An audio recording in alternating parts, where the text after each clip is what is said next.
with you. Sheena's Cook. I can't remember. I can't believe you can remember that. You remember his cohort's name? Sure. What's his Okay. cohort's name? Yeah, now that you brought it up. What's the name? Sheena's Cook. Sheena's Cook. So I'm Sheena's Cook? Yeah. Okay. Well, welcome to this day before Can we call you Thanksgiving. Sheen for short? Shing, call me Shing, call me. Shing for short. But we're welcoming you. We think to Prairie Doc Radio program.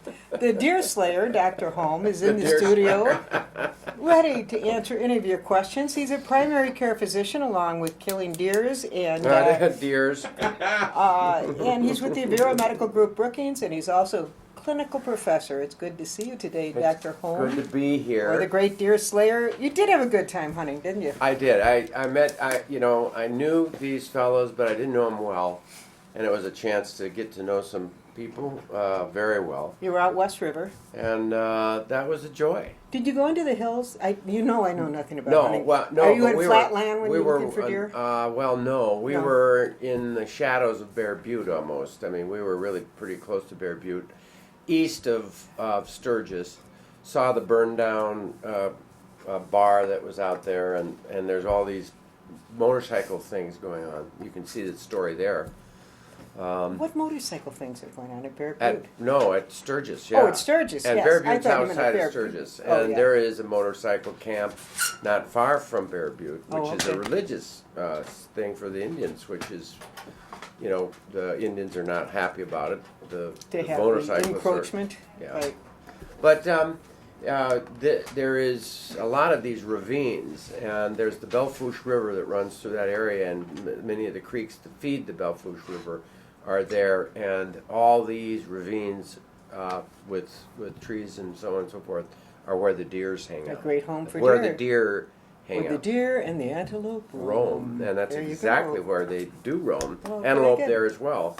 And so we walked through many fields and walked through creeks and got our feet wet and exercised all time, day didn't you? long, Yeah. and then afterwards we'd go to town and Exercise your drinking capacity. our nice meal capacity. A Okay. beer did really taste good. One or two beers would feel good after that, wouldn't they? Would never go to excess, though. So I will say this though, that there's a comment about deer hunting that I need to make. It's sort of like pheasant hunting. The deer hunters and the pheasant hunters and the duck hunters are the country's best environmentalists. We wouldn't have ducks or pheasant or deer had there not been, if there is not hunters. I'm saying the hunters that we have now, we need them because they make part of the drive to keep the wildlife around, and it's really true. I would agree. Or the farmers would just get rid of the deer. I mean, Yeah. they'd be eliminated virtually with poisoning or something, and they'd be gone. The farmers would eliminate them, but the farmers are also hunters. The hunters are great ecologists, except for one group of hunters. Which one? Those are duck hunters. They have to have some screws loose in their brain. Oh, is that Any right? man or woman who wants to wait for cold, miserable, overcast weather and head out the dead of darkness in the early morning before any sun is up and plant themselves in water and wait till the sun comes up, they have to be totally out of their mind. Don't you think? No, Duck hunters can't be really normal people. all the They just can't. But the rest of the hunters are okay. one of my dearest friends, Jerry Johnson, the court reporter, is a true duck hunter. How bright is he? Very bright guy. Oh, all right. And about the nicest man in the world. And if you think about environmental groups, Ducks Unlimited is probably the most environmentally strong groups. So all I can say is I've not really ever been a duck hunter. I mean, I've hunted duck maybe a couple times and 3 or 4 times. They do in my look life. for the worst weather. They- and they do stand in Yeah, water. yes. I mean, it's ridiculous. Yeah, they move very fast. They're very hard to shoot, and so I can So tell you much for though, I that. went deer hunting. I've gone hunting one time with Rick Shamley and Lyle Bowes maybe 30 years ago, and they set me on a hill and they said, "Now sit here perfectly still, and the deer come right down this ravine and they'll stand right here." And then you pick, probably you wanted something good to eat, so you're going to pick a doe, and do it. And there was a doe with her 2 little fawns, and I shot the doe, and I felt a little bit bad about that. And I was the first one, and there was no work for it, and I felt a little bit bad gutting the deer. You know, you gut the deer with a knife, and actually you do a anatomy lesson. You go through all of the anatomy and the diaphragm and the heart and The the doctor lungs and you and, came out oh, as it you was were very gutting the deer. interesting. Right. So this year I worked very, very hard, and these guys are really accomplished people, and they set me in good spots. But I did a lot of walking and worked very hard, and then the second day in the afternoon, beginning of the afternoon, it was time that I get my deer, and they were all gunning for me, so to speak, and hoping that I would get the deer. And there was a doe at about 150 yards, and she was standing right without any, with a backdrop of a hill, and no one was anywhere near, so I'm safe. You know, I'm not going to shoot anybody. I mean, that's always the concern, because those bullets just go forever in a day, and you don't want to hurt anybody. That's the major concern. The last thing you want to do is hurt anybody. So there she was, sitting there, standing there, looking at me, side spot, right? Perfect shot. Perfect shot, right? And so I'm up on the hill, and I take my first shot. Boom! And the deer's head raises and goes, "What was that?" And looks around.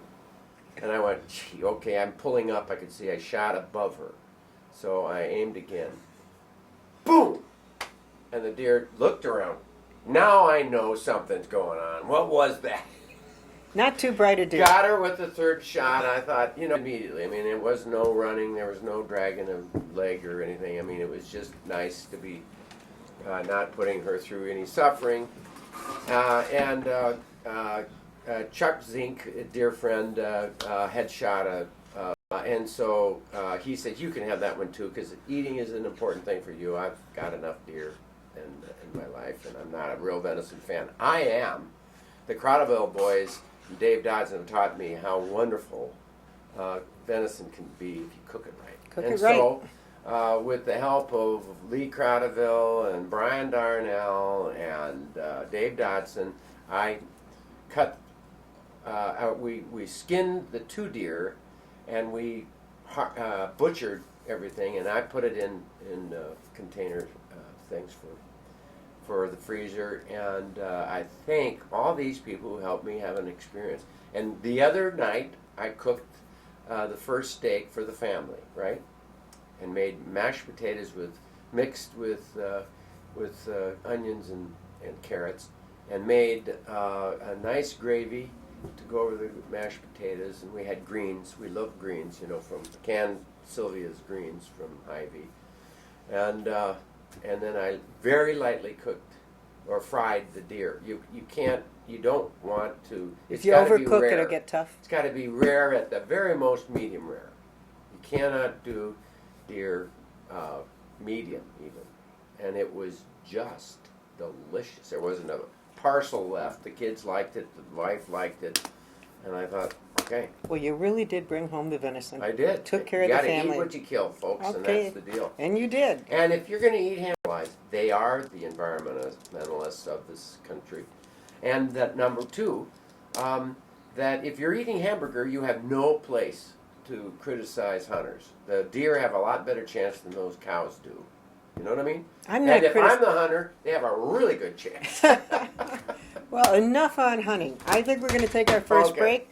We're very proud of you catching not catching, whatever. Yes. And we will take a break, and we will cover medicine right after these words.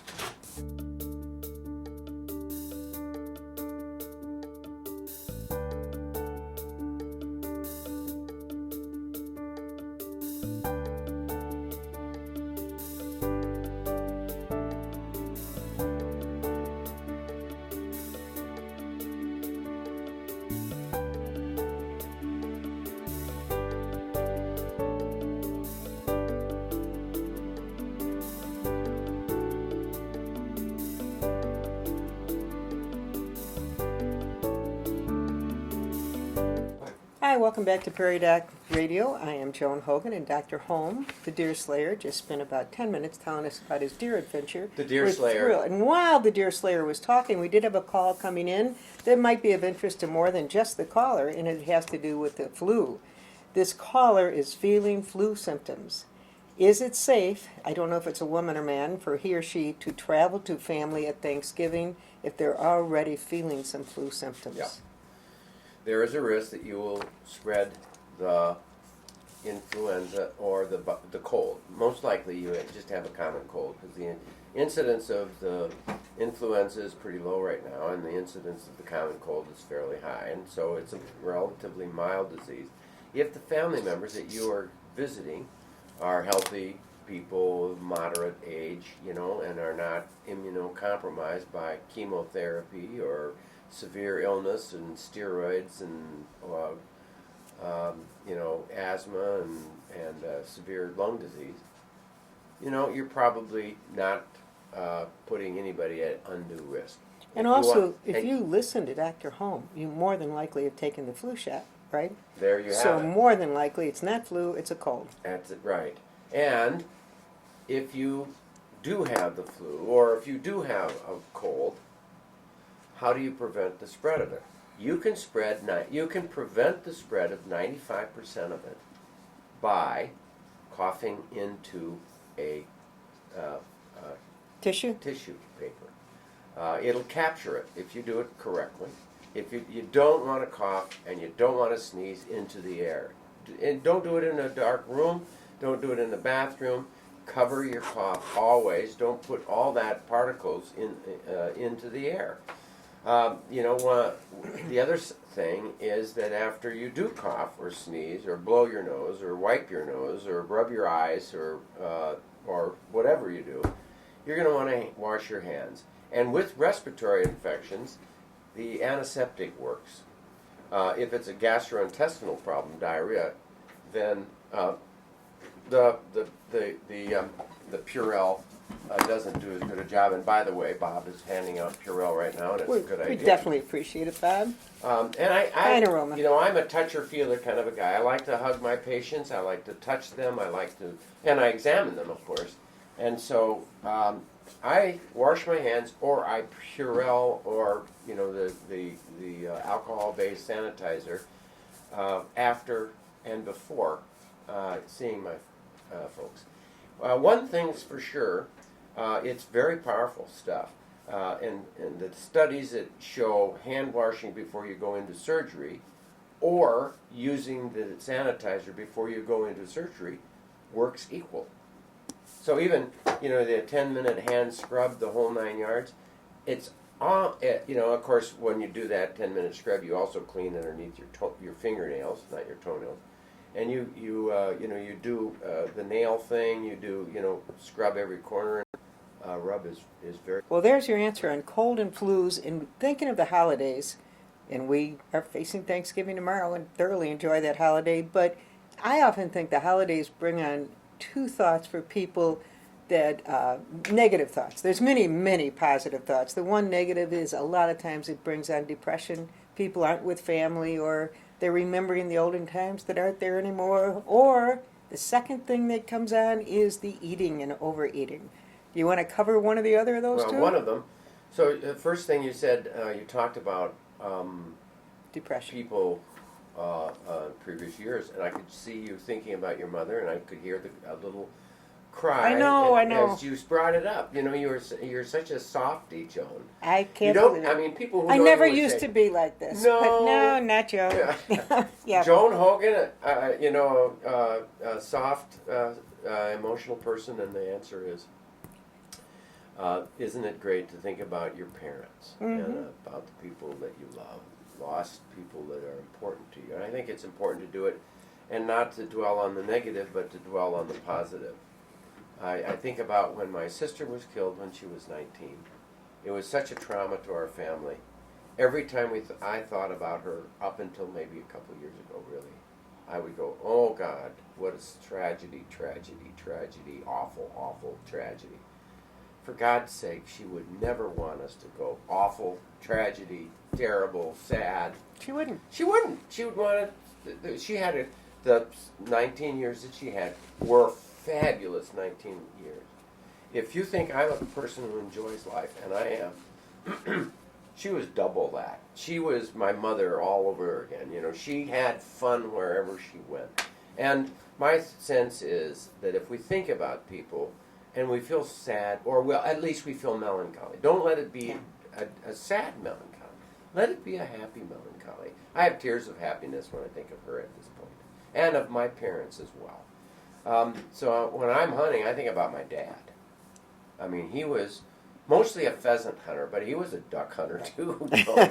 And I mean, few screws loose, but other than that, he was okay. I am so thankful that I had parents that loved me, and they did. I mean, they just poured it out. And when I lost them, I said, I've got to fulfill that hole of love, with the fact that not only am I a good person, because they told me so, and I want to remember what they were trying to tell me, but I'm going to share that love with my children, and my wife, and the people that I know, and my friends. You played it forward. Pay it forward to the people you care about, people that you know, that you interact with. So I think about certain people that give that emanate that. I'll give you a good example of a recent one. I know some people watch Dances with the Stars, and of course I always wonder about my my testosterone level, because I just love Dances with the Stars. It moves me because there's something about movement in art that really does touch my soul, and the movement is something really neat. Well, there's this Bindi lady who is the daughter of the alligator killer, right? The alligator hunter. Yeah, alligator from Steve Irwin, that's yeah, the name. Bindi Irwin is her name. I've heard about this program. I didn't see it. That Bindi, it's amazing. You cannot not love this girl. Yeah. She just emanates love for everybody around. She's just her dad all over, and then 10 times more. And so she won it. Was it last night? The winner was last night? Yeah, winner was last night. So she won it, and she won it purely, and probably, she was a very good dancer. And so there was the second guy runner-up was a professional musician, and he was really great. And he danced very, very well. One could argue maybe he was a little bit better dancer than her. But she had the personality, right? You couldn't. She had love of her fellow humans. And that is it. And that's one of the joys of the season. I will say this about Thanksgiving, that there's studies that show that human beings are 2/3 negative thinkers. Really? Yeah, we look at our sorry president, to hear that. we look at our 2/3 negative, we right? look at all of our Congress people, all of the people who are our leaders. If you're a worker at the college, you always look at your president as negatively. Every time you see it, if you talk to, I'm a college professor kind of a guy. I've hung with them. I was one when I was at Emory. The president or the head of the department or the guy ahead of you is always the bum. You know what I mean? We do that. That's human nature. Okay. That's okay. That's just the way we are. But if you dwell on the negative, it drags you down. I mean, part of our nature is to be negative to protect ourselves from the lions that are out there to kill us. And it's helped us. We've survived. But at this point, when there aren't real lions at great numbers, I mean, there are some lions. There's some danger out there. But overall, if you dwell on the positive. If you dwell on the positive, you do better. And Thanksgiving is a time to dwell on the good things that have happened in your life. And so take your time. They say, the studies, this is medical, okay? This is medicine. The studies show that if you take the end of the day and you think of 2 or 3 things that happened really well, or at least one that happened well for you today, and think about it. Just dwell on the positive. Then do that every day this week. That it will pull you out of any depression. It increases your energy level. It enhances your sleep. It lowers your blood pressure. It increases your cardiac output, and it makes you a better person. That is phenomenal medical advice for anyone who might not be feeling well. This is the man to listen to. With that in mind, we're going to take our break, and we'll be back right after these words. Sure. I think.